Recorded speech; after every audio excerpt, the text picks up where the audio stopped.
מישראל אנחנו נוציא אתכם קצת למסע לניו יורק, שאני מניחה שאף אחד לא יתנגד לו. העיר ניו יורק התמודדה עם שורה של אתגרים חינוכיים מורכבים. את מהפכת החינוך בעיר הוביל מר ג'ואל קליין. ביוזמת ראש העיר ירושלים ותנועת הכל חינוך ביקשנו להביא את מר ג'ואל קליין לישראל כדי ללמוד מהצלחות. אני מתכבדת להזמין את אורח הכבוד של הכנס, מר ג'ואל קליין, מנהל מחלקת החינוך בעיריית ניו יורק. I'm honored to invite Mr. Joel Klein, the Chancellor of the New York Education Department.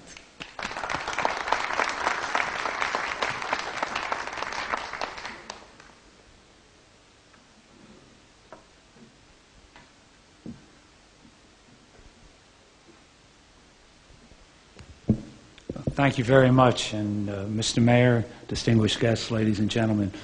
It really is a privilege for me to be here tonight, to be among you, to be with so many people who care so deeply about education and the future of Israel. It's also nice to be with people who speak as quickly and bluntly as I do, which is not always the case, an entire nation of them.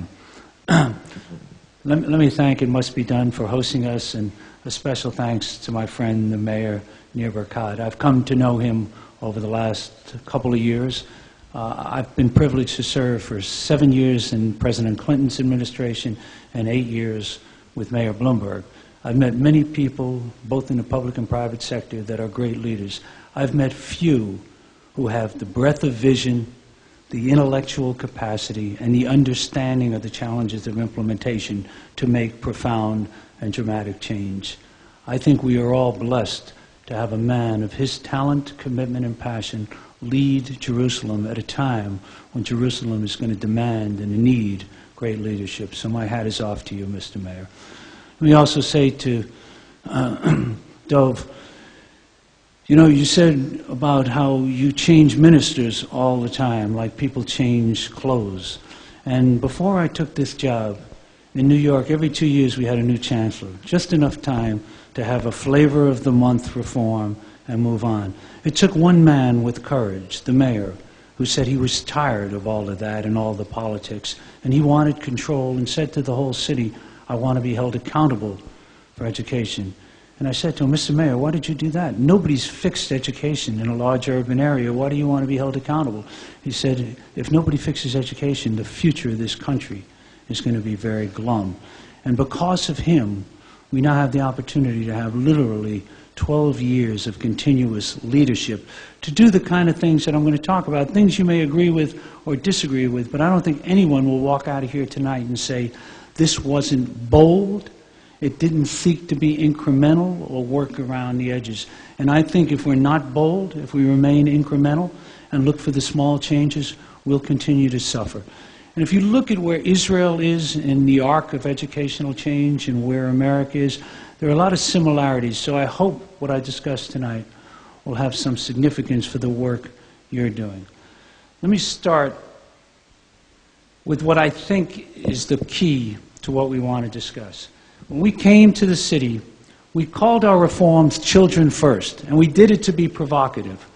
And what our subtext there was, too often, the education system was serving the needs of the adults at the expense of the needs of the children. And so we were going to reprioritize. Second thing we did was say, it wasn't about a great school system. Nobody sends their children to a system. You send your kids to a school. And so our vision was a system comprised of great schools. We had many in New York, not nearly enough. Oftentimes the quality of the school was correlated with the poverty of the children who went there, and we wanted to insist that every kid in every community would have a shot at a great school. And at its core, what our transformation was about was moving the system from a culture of excuse for failure, which we had seen a lot of, toward a culture of responsibility for learning. And if you think about it, that is the core cultural shift that it's going to take if we're going to succeed. Now, this is what I mean when I say about basically a little case study, because so often people have said to me, you know, you're moving too fast, everybody's got to get on board, all the stakeholders have to buy in. And I have really said we are moving not fast enough. if we don't continue to challenge ourselves, the rest of the world is going to move beyond us. And this is a perfect case study to frame our discussion. 1983, President Reagan basically put together a national commission, which was a commission on the excellence in education. And they did a report looking where America was in 1983 in kindergarten through the end of secondary school, the 12th grade. And the essence of that report was, if an unfriendly foreign power had attempted to impose on America the mediocre educational performance that exists today, we might well have viewed that as an act of war. You couldn't, people are smiling, Yossi, but you couldn't put it more provocatively in terms of where we were. That's almost 30 years ago. Let me tell you what's happened in the 30 years since. America, in real dollars, has doubled its investment in public education. And what are the results we've gotten? Well, let me show you. So first of all, here's the U.S., and Dove was talking about the international tests, the OECD. These are the OECD tests. And look at from 2000 to 2006, 13-year-olds on the PISA. These are the 30 OECD countries, 27, 29, 30. And two things you see about America. Right now, it's in the bottom third in all three, reading, math, and science, and it's moving in the wrong direction. And this is after a nation at risk and 25-plus years of increasing our investment. Now, a subtext to that, and a subtext that applies here in Israel, is we also have massive internal achievement gaps. Not only are we failing globally, but look at what's happened. In 1992, this line represents U.S. national tests for 13-year-olds in reading. And from 1992 to 2009, we had a gap of 29 points in 1992. 29 points, about 3 years of learning in the 8th grade. So what you're talking about is the average African-American or Hispanic kid is on average 3 years behind the average white kid in the United States. And this was a shameful achievement gap. Over the course of the next almost 20 years, we've stayed basically flat and cut the achievement gap by 3 points. If you continue at that pace, it'll take us about 150 years to close the achievement gap.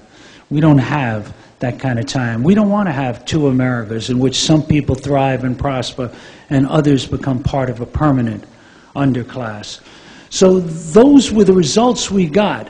After having said if a foreign power had imposed a system on us, we would have considered it an act of war and investing massively. Now, what was the discussion? The discussion was always, well, there's almost so much education could do, we don't have enough money, this one's at a fault. That's what I mean by an excuse-based culture. And from the day I took this job, people said to me, said, Chancellor, you will never fix education in America until we fix poverty. And I want to guarantee you, after 8 years, I'm convinced that's 180 degrees backwards. We're never going to fix poverty in America or any place else until we fix education. And we need to get on with the process and stop making excuses. Let me prove this to you, because I've seen the very same kids from the most challenged environments in different schools getting entirely different outcomes. Look, poverty, disruptive, challenged families, those things matter. They don't make our jobs easy, but it's not an excuse for non-performance.